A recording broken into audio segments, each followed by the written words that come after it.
Welcome to the Talk Legal to Me podcast. I'm your host, Shanita Straw. Today's conversation is about a topic that many families never expect to face until they are in the middle of a crisis. That is adult guardianship.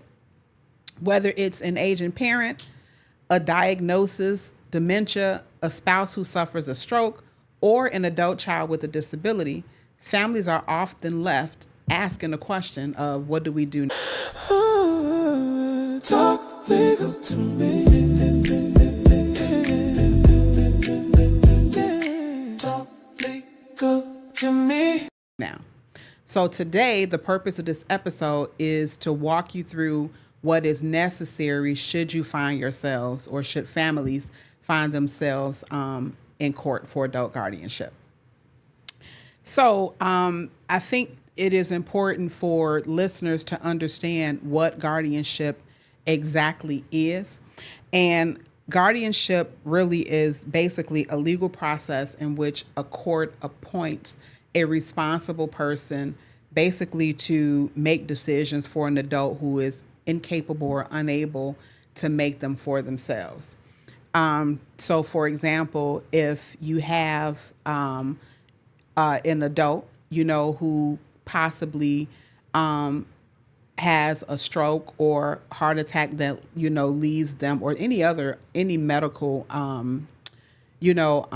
medical issue or diagnosis that leaves them in a coma or leaves them in some sort of state where they are unable to care for themselves, guardianship, is needed. It could be a short-term or limited guardianship, sometimes depending on the circumstances of the adult and whether the disabled person is able to recover from whatever the illness is. That guardianship may be permanent. So, in other words, guardianship allows someone to legally step in and to protect a loved one who is no longer able to safely care for themselves. I think that it is important that, we understand that guardianship is not taking away someone's rights or, that's not the intended, purpose of it. Although, as a result of the disability that a person may suffer, some rights may be taken away, but that isn't the goal of guardianship. I think that one of the things that we need to discuss when we talk about guardianship, for everyday individuals is the court process, right? It's very important to understand that you cannot obtain or get guardianship of someone outside of having a court order or court process followed. So at the very first thing that a person would have to do is file a petition for guardianship of an alleged disabled person in the county in which the disabled person is located in. And that is a very important step because once the court is involved, the court will look at the petition and the court will look at the individuals because individuals are entitled to notice. And those individuals who are entitled to notice are next of kin. It could be a spouse. It could be an adult child. If you don't have a spouse or if you don't have an adult child, it might be a parent. It might be a sibling, It might be, some relative. It just depends on who is the next of kin. It may even be a child if that person is an adult. And so what happened is the person who is petitioning the court to become the guardian of a disabled person have to give all of those individuals notice so that they can appear, they can, state any objections, or if they decide that they want to maybe file a competing petition because they feel like they might be a better person that is able or that is capable or should be appointed to take care of the alleged disabled person, that can be done. And it's up to the court to hear those petitions, to appoint the professionals, guardian ad litems, maybe attorneys, for the alleged disabled person to decide and make the decision as to whether guardianship is appropriate and then in what form. Should it be, all out plenary guardianship, or should it be something that is limited?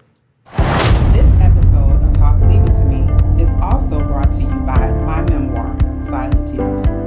Silent Tears tells the story of my journey through childhood challenges, family struggles, and lessons that shaped the woman and attorney I am today.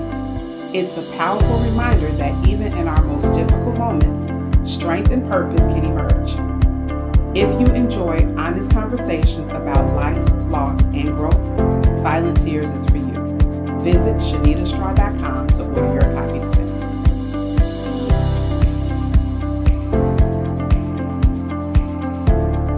Does guardianship mean that someone will lose all of their rights? It does not. Illinois courts prefer to use the least restrictive guardianship if possible. And so we have two forms. We have limited guardianship, where a guardian will be appointed, in a limited fashion. And then we have plenary guardianship, where a guardian is appointed in, all of the capacity, whereas the daily life functions of a disabled person, to make decisions for them when they cannot.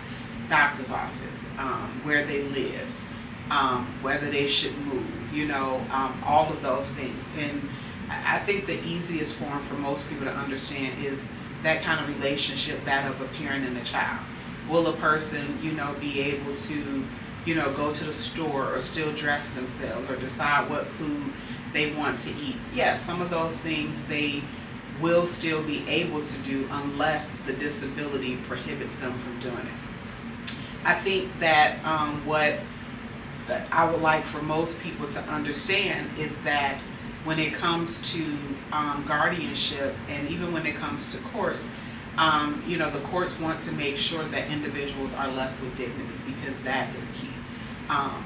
Being able to have someone make important life decisions for you and to help you do those things, and then you still have your dignity. So what is the process with respect to, having a person be appointed as a guardian? So how it works is someone files a petition, and usually that someone is a loved one of the alleged disabled person, or it could be an agency that looks out for disabled individuals, or someone who is in some sort of position where it needs to be done to make sure that the person who is the alleged disabled person needs protection. In that petition, important things is that the family members of the alleged disabled person would have to have notice that a petition was filed, so that they can be heard, they can step up, maybe file a competing petition, or maybe consent to whomever is filing the petition on behalf of the disabled person being appointed as the guardian of that person. Also, and this is one requirement that is always required, is you have to have a physician's report. The physician's report basically tells the court what disability it is that the alleged disabled person have that requires the court to appoint a guardian. And so that physician's report will tell the court whether that appointment should be in a limited capacity, or whether that appointment should be, full or plenary, in a full capacity, or if the alleged disabled person might need just some help with some things. And so a lot of times, if it's a limited capacity, the courts will craft out an order that basically tells us what the limited capacity of the guardian is, right? And then Most times, we also have a guardian ad litem that's appointed. The guardian ad litem is a person that the court will appoint to basically go out and be the eyes and ears of the court. They meet with the alleged disabled person. They meet with the petitioner, the person who filed the petition, any other people that may have interest in the case or in the guardianship petition, anyone who may have knowledge, anyone that's bringing information to the court surrounding why the alleged disabled person needs to have guardianship or why the alleged disabled person does not need guardianship. And then sometimes, based on the alleged disabled person, they may even request, if they are able to do it or know to do it or have the cognitive ability to do it, or if the statute calls for it, they can have their own attorney appointed as, to represent their interest in a guardianship proceeding. So once you have the petition filed, you have the physician's report, a guardian ad litem, is appointed, then you have a hearing. And so in that hearing, that's where the judge hears all the evidence from all the parties that are going to testify. Sometimes it can be the alleged disabled person themselves, sometimes not, depending on the disability and whether there is cognitive ability to testify. And then after the judge hears all of the evidence, the judge makes a decision. And then in that decision, the judge will decide, based on all the evidence that was presented, whether guardianship is appropriate and if it should be plenary, a full guardianship, or if it should be limited. I probably shouldn't use plenary in that sense, but full guardianship versus limited guardianship. So guardianship, as you know, is not an easy. It's not an easy topic. It's not an easy subject, and so when families find themselves in a position where guardianship is needed, I'm sure you can imagine that there's always, or sometimes there is, family conflict, right? So this is why it is important, and why we're discussing these things today, is because with the proper planning, we can avoid some of that family conflict. So a lot of times, the family conflict can come as a result of siblings disagreeing. Sometimes you have spouses who are not, the parent to the adult children disagreeing, or you may have, parents and children disagreeing over the care of a loved one. You might have accusations of financial issues, inappropriate or misuses of the finances, and it could be a myriad of issues. But one of the things that I think that we need to understand with respect to this topic and with respect to adult guardianship in general is that, just like with anything else that we do in life, we can plan, we can put things in place so that if this is something that comes up during, your lifetime, you can say who it is that you want, to be your guardian should the need arise. And you can do it in, in different ways, right? We have guardians of the person, we have guardians of, the financial, the estate, and so you can make those decisions. And you can do it prior to it becoming necessary. The tool that we use to do that is a power of attorney, right? We have power of attorneys for healthcare, where we can make those, or make that designation as who it is that we want to be our guardian in the event that one needs to be appointed. And so that power of attorney, the courts, when the petition is filed, ask the question all the time: is there a power of attorney that's in place that appoints a guardian? Because in that power of attorney, you're saying to the courts and to whoever it is, this is my power of attorney, and this is who I want to act on my behalf should a guardian of my person be required. And so that is a tool that we use, and to avoid and to kind of limit some of the family conflict that comes up, you want to do that. And so since we're on that topic, I think I need to add that when you are planning, you also need to make sure that, I say this all the time, you need to always check your estate plan, and your estate plan includes power of attorneys, right? And so you want to make sure that you protect them as often as your life circumstances change. If you know someone dies that you have named as your agent under power of attorney, you need to get a new power of attorney, right? If you are single and then you have a power of attorney and you name someone, but then you get married, right? If you want your spouse to be your power of attorney, you need to make sure that you update your power of attorney so that your spouse is named. Because there are, and there have been, I've been doing this now for 17 years, situations where spouses are not named as the power of attorney for their, for the other spouse, and then maybe, a friend or a child or someone who is no longer around, and then you would have to still petition.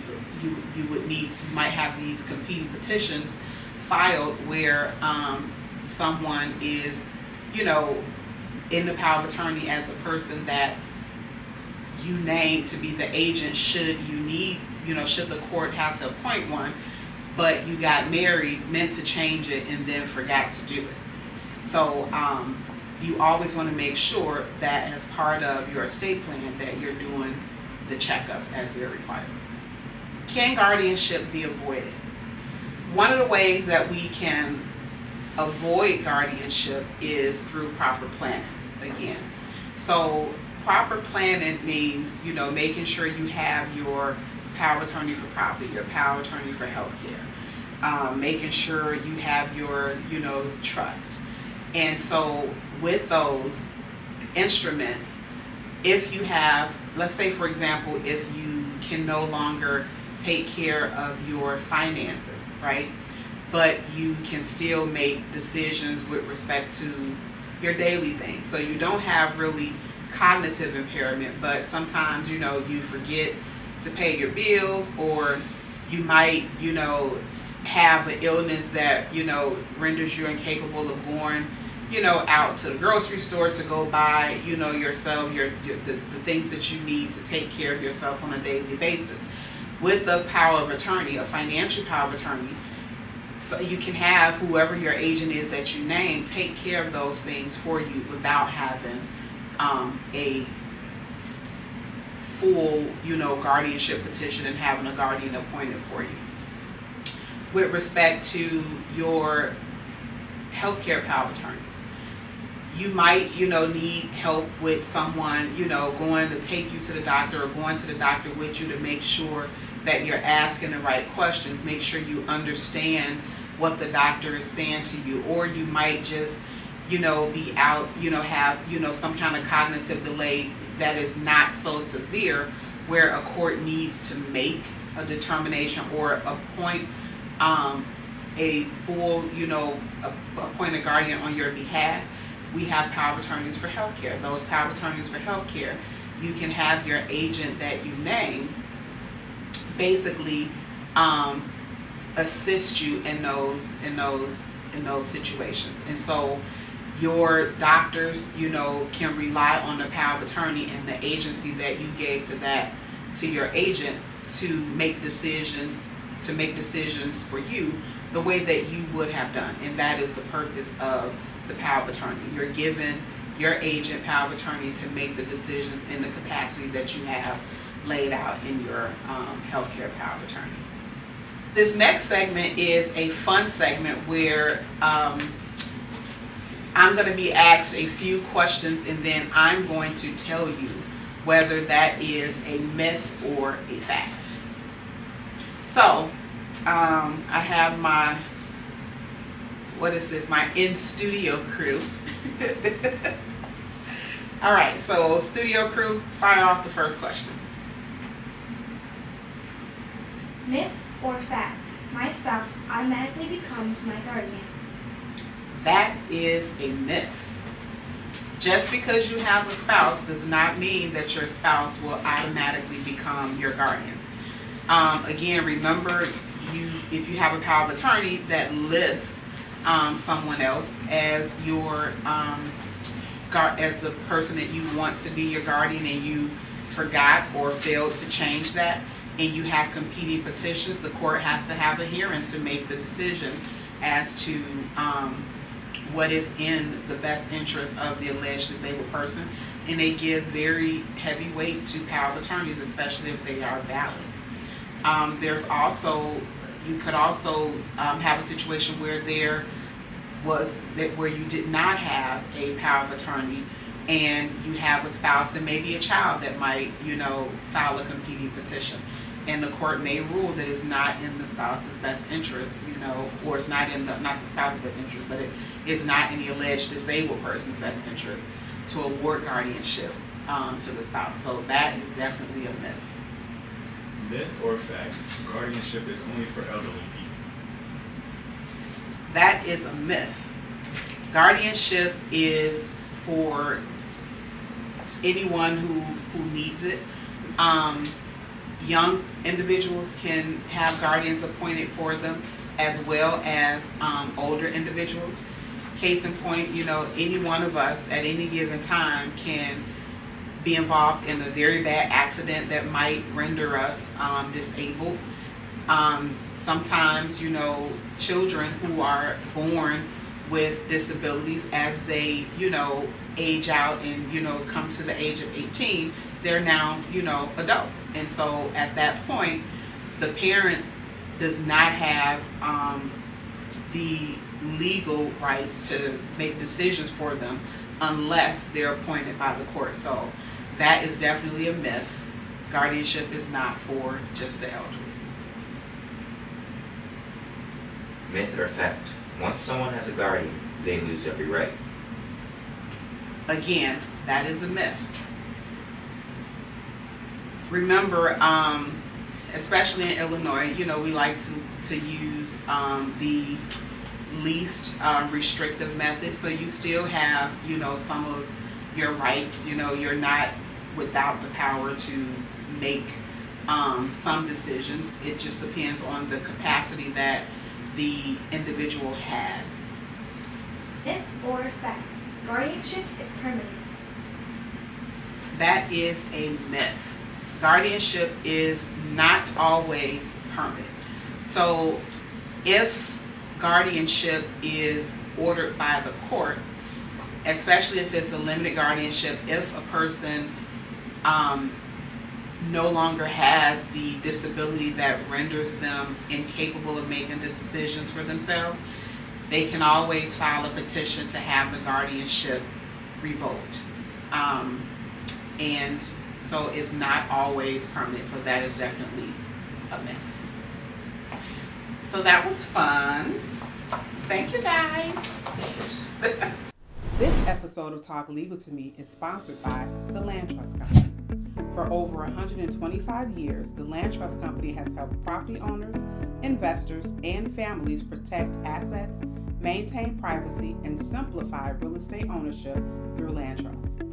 To learn more about how Land Trust can support your real estate or estate planning goals, visit landtrustcompany.com. So as you know, we always end our podcast with our closing argument. So today, my closing argument is, we spend so much time planning for birthdays, graduations, vacations, and retirement, but very few of us plan for the possibility that we may one day be unable to make decisions for ourselves. Adult guardianship isn't about someone's independence being taken away. It's about protecting those we love when they can no longer protect themselves. So let's not wait for a crisis to have these conversations. Planning ahead isn't just smart, it's one of the greatest acts of love that we can give our families. So thank you for joining me for another episode of the Talk Legal to Me podcast. Until next time. The information shared on this podcast is for educational and informational purposes only and is not intended as legal advice. Listening to this podcast does not create an attorney-client relationship. If you need legal advice regarding your specific situation, please consult a qualified attorney licensed in your jurisdiction. Talk legal to me.